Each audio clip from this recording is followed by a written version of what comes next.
সংগ্রাম করেছি, আমরা বাসায় থাকতে পারি নাই। আমরা অনেক অত্যাচার নির্যাতন সহ্য করার পরও আমরা 17 বছর মাঠে টিকেছিলাম। তারপরে অবশেষে ছাত্র জনতার বিপ্লবের মধ্য দিয়ে 2024 সালের 5ই আগস্ট যে পরিবর্তন এসেছে, এই পরিবর্তনের ফলশ্রুতিতে আজকে আমরা এখানে সবাই দাঁড়িয়ে কথা বলতে পারছি।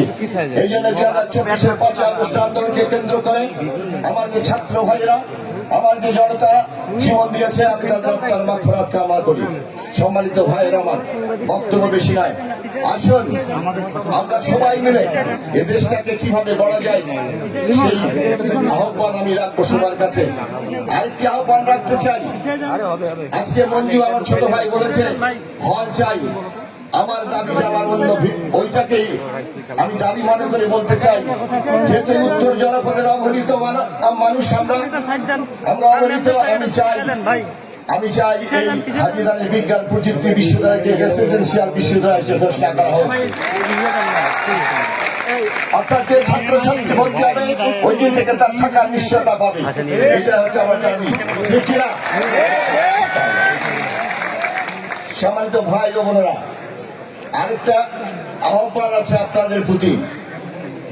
আমরা অবহেলিত অঞ্চলের মানুষ, আমাদেরকে বাহির দেশ বলে, কারণ যারা দক্ষিণে বাস করে, যারা আরো পূর্বে বাস করে, তারা আমাদেরকে মূল্যায়ন খুব কম করতে চায়। তবে আমাদের আজকের প্রধান অতিথি মিলন ভাই সেদিক দিয়ে একটু আলাদা, আমাদেরকে উনি মূল্যায়ন করেন এবং মূল্যায়ন করেছেন। ইনশাল্লাহ আমি তাকে দাওয়াত দিতে চাই। আমার স্বঘোষিত শিক্ষানগরী চিরিবন্দর ওনাকে এর আগে দাওয়াত দিয়েছিলাম, আবার আজকে দাওয়াত দিলাম আমার স্বঘোষিত শিক্ষানগরী চিরিবন্দরে যাওয়ার জন্য। মিলন ভাই অবশ্যই আমার দাওয়াত গ্রহণ করবেন সেটা বিশ্বাস করি। কারণ কোন উপজেলায় 15 থেকে 16টি প্রতিষ্ঠান আছে যারা রেসিডেন্সিয়াল। কোন জেলায় দেখাতে পারবেন না যে 15টি স্কুল বা কলেজ যেখানে রেসিডেন্সিয়াল আছে। আমরা মনে করি আমরা চিরিবন্দরের মানুষ, উনার সহযোগিতায় আমরা সেদিন যে শিক্ষা ব্যবস্থা চালু করেছে, যে শিক্ষাঙ্গন চালু করেছে, আজকে আমাদের ওই চিরিবন্দরে 15 থেকে 20,000 ছাত্রছাত্রী যারা রেসিডেন্স থাকে। আমি মনে করি এটা অন্য কোনো জেলায় বা উপজেলায় নাই। আমি আশা করবো উনি আগামী দিনে আসবেন, আমাদের চিরিবন্দর উনি ভ্রমণ করবেন।